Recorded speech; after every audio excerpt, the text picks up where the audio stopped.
Well, hello there and welcome to the second part of my video tutorial on the push transition in PowerPoint. Today I'm going to be showing you exactly how to do it step by step with a specific example. So let's exit into the normal mode that we view PowerPoint in. So I've already created a few slides that I would like to put in a timeline.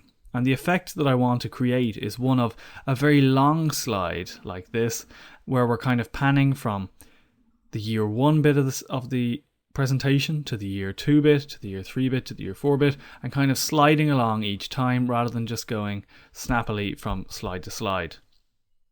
So I'm going to show you how to put that into effect. Now in this case we don't need to do anything to the year 1 slide, but we do need to select the year 2, 3 and 4. So what we do is we click on the first slide we want, hold down Shift and then click on the last slide we want to select all of the slides. We then go up to Transitions, which I already have open, and we choose Push.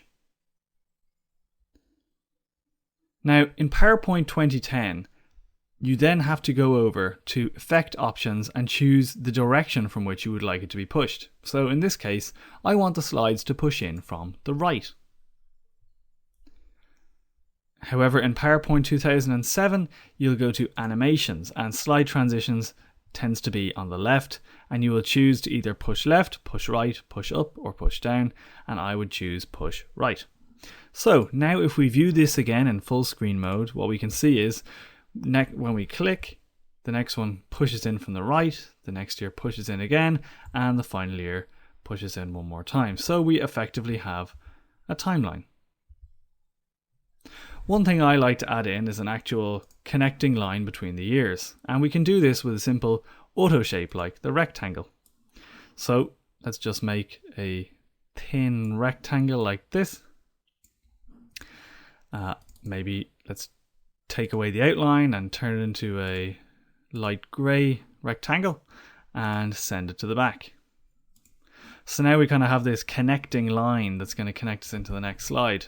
But what we need to do is put the same rectangle in the exact same place on the next slide. So we simply copy, go to the next slide and paste. We can then in turn send this to the back, and this time we're going to drag it all the way to the left of the slide so that when this slide pushes in, it seamlessly connects with this rectangle. So let's take a look at how that looks in practice. So here's our year 1, we're talking about something here, and then we move into the next one. So it looks like they're all attached to this timeline.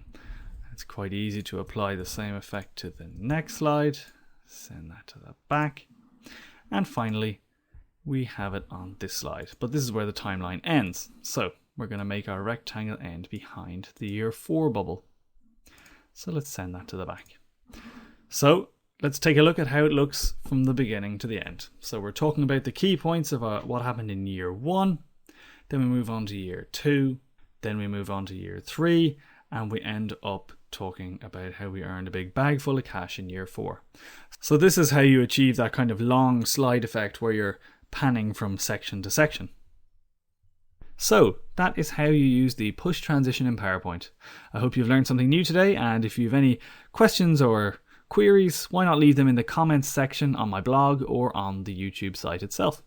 Great, thanks for watching. See you later.